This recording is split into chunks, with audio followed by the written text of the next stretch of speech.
నేటి నుండి కొత్తపేట నియోజకవర్గంలో రేషన్ షాపుల వద్దనే బియ్యం సరుకులను అందించే కార్యక్రమాన్ని రాష్ట్ర టీడీపీ ఉపాధ్యక్షులు MLA Bandaru Satyananda Rao RDO P Srikar తో కలిసి ప్రారంభించారు. అనంతరం దివ్యాంగుల ఇంటికి నేరుగా వెళ్లి రేషన్ బియ్యాన్ని అందజేశారు. ఈ సందర్భంగా ఎమ్మెల్యే బండారు మాట్లాడుతూ ప్రభుత్వం ప్రజాపంపిణీ వ్యవస్థ ద్వారా బియ్యం సరుకులు డీలర్ల షాపుల వద్ద అందించడం కోసం నేడు శ్రీకారం చుట్టడంపై ప్రజల వినియోగదారులు సంతృప్తి వ్యక్తం చేస్తున్నారని అన్నారు. కొత్తపేట నియోజకవర్గంలో 96,611 రేషన్ కార్డులు ఉన్నాయని, అందులో 15,500 దివ్యాంగులు, వృద్ధులు, 65 సంవత్సరాలు దాటిన వారు ఉన్నారని, వారికి ఇళ్లకు వెళ్లి డీలర్లే స్వయంగా అందించే విధంగా ప్రభుత్వం చర్యలు తీసుకుందని అన్నారు. షాపుల వద్దనే సరుకులు అందించడం వల్ల వినియోగదారుల సమయం వృధా కాకుండా, ఇబ్బందులు లేకుండా వారికి వీలైన సమయాల్లో వెళ్లి సరుకులు తీసుకుని వెళ్లడానికి ఎంతో మేలు కలుగుతుందన్నారు. గతంలో ఉన్న విధానం వల్ల ప్రజలకు ప్రయోజనం లేకపోయినా 1800 కోట్ల రూపాయల పైన ప్రజాధనం దుర్వినియోగం జరిగిందని, దాన్ని సరిచేయడం కోసం నేడు కూటమి ప్రభుత్వం డీలర్ షాపు వద్దనే సరుకులు అందజేసే విధంగా ఏర్పాటు చేస్తుందని ఆయన అన్నారు. గత విధానంలో రేషన్ వచ్చే వరకు ఎదురు చూడడం సమయానికి లేకపోవడం ప్రజలు చాలా ఇబ్బందులు పడుతున్నారని గుర్తించిన కూటమి ప్రభుత్వం 1వ తేదీ నుండి 15వ తేదీ వరకు రేషన్ షాపు వద్దనే సరుకులు ఇస్తారని, 15వ తారీఖు తర్వాతే వృద్ధులకు, దివ్యాంగులకు నేరుగా ఇంటికి వెళ్లి డీలర్లే సరుకులు అందజేసే విధంగా చర్యలు తీసుకోవాలని ప్రభుత్వం ఆదేశాల వినియోగదారులకు మేలు కలుగుతుందని అన్నారు.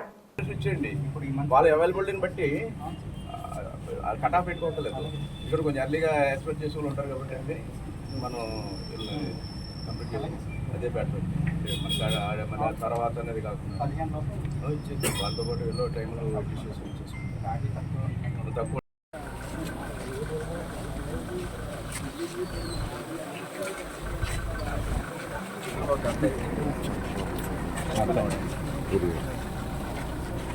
మానేసి మట్టి పుస్తకాల్లోనే కూరగాయలు పెట్టాడు.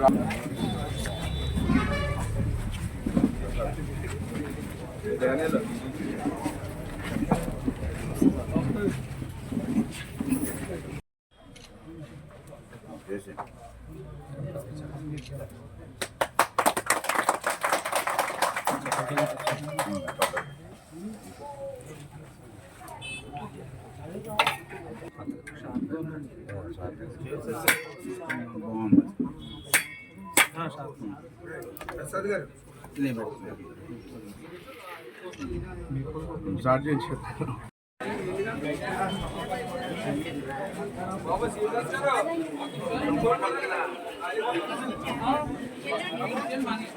ఓకే.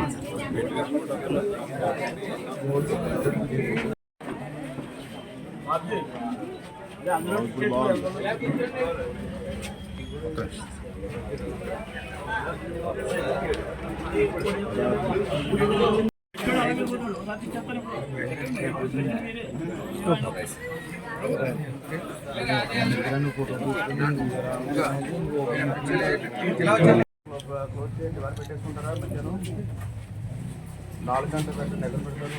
రైతులు కూడా కూడా ఏ ఇబ్బంది లేకుండా మనం శ్రీకారం చుట్టడం చాలా సంతోషంగా ఉంది. గత ప్రభుత్వం యొక్క విధానాల వల్ల అస్తవ్యస్త విధానాలతో ప్రజలందరూ ఏ విధంగా ఇబ్బందులు పడ్డారో అదేవిధంగా ఈనాడు కూడా ఈ యొక్క ఆఖరి చౌకధర దుకాణాల విధానంలో కూడా మార్పులు తేవడం ద్వారా ప్రజలు ఇబ్బందులు పాలు చేయడం జరిగింది. మరి దాన్ని చక్కదిద్దడానికి ఈనాడు దుకాణాల దగ్గరే 1వ తారీఖు నుంచి 15వ తారీఖు వరకు కూడా ఇక్కడ దాకా ఆటో వారు చెప్పినట్టుగా ఉదయం 8 to 12, సాయంత్రం 4 to 8.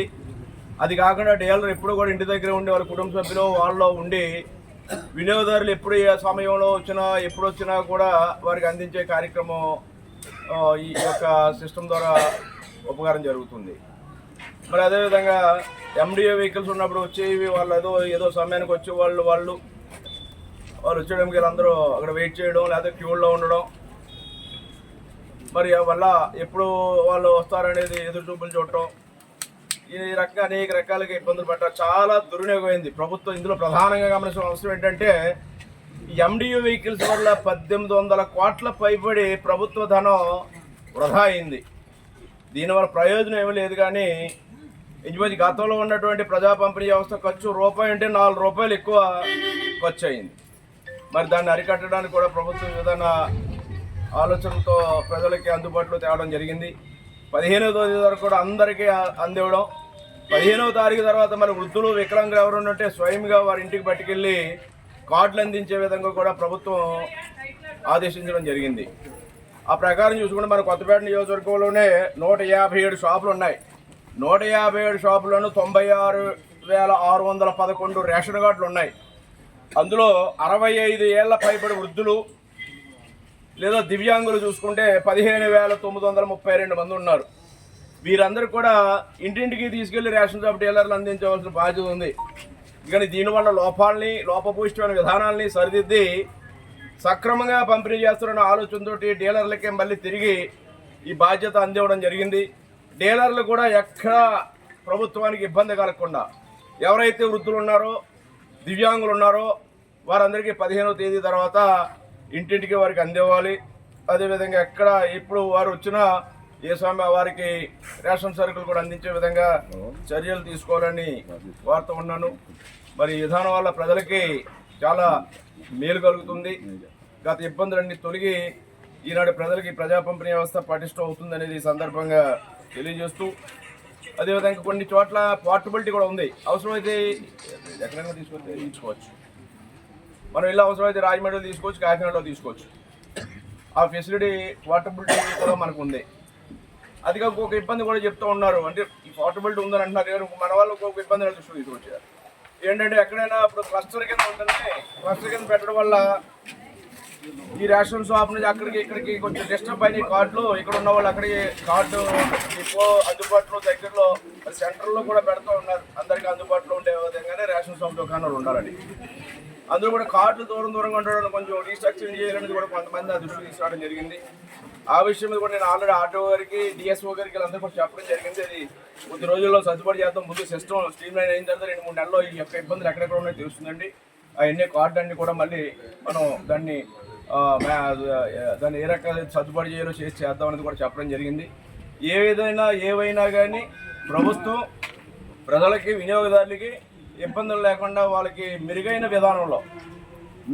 విధానంలో సౌకర్యవంతమైన విధానంలో వారికి ప్రజా పంపిణీ వ్యవస్థ ద్వారా సరుకులు అందివ్వడం, బియ్యం కానీ ఇతరత్ర కానీ, అది కాకుండా మెరుగైన బియ్యం అందివ్వడం కోసం, మెరుగైన సరుకులు అందివ్వడం కోసం, ఇంకా గతంలో కంటే మెరుగైన నాణ్యమైన బియ్యం అందివ్వడం కోసం కూడా ప్రభుత్వం కృషి చేస్తుందనేది ఈ సందర్భంగా తెలియజేసుకుంటూ చాలా చక్కగా ఈ కార్యక్రమం ఇక్కడ ఏర్పాటు చేయడం, మరి ఇక రేషన్ షాప్ డీలర్లు కూడా అందరూ ఉన్నారు. మరి ఉత్సాహంగా ఉన్నారేమో అనుకుంటున్నాను ప్రభుత్వం తీసుకునే నిర్ణయం వల్ల.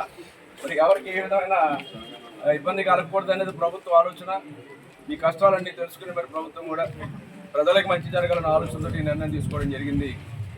మరి దీన్ని ప్రభుత్వానికి మంచి పేరు వచ్చేలా అందరూ పనిచేయాలని, ఎక్కడ ఏ విధమైన ఇబ్బందులు లేకుండా చూడాలనేది కూడా డీలర్లందరూ కూడా కోరుతూ, మరి ఈనాడు ఈ కార్యక్రమంలో పాల్పంచుకున్న అందరికీ చాలామంది వచ్చారు. ఇంకా నేను ఇంకా రావులపాలెం, ఆత్రేయపురం చూసుకున్న వేరే కార్యక్రమాలు కూడా పెట్టుకోవడం జరిగింది. మరి కొంచెం విజయవంతం చేసిన ప్రతి ఒక్కరికి కృతజ్ఞతలు తెలియజేసుకుంటూ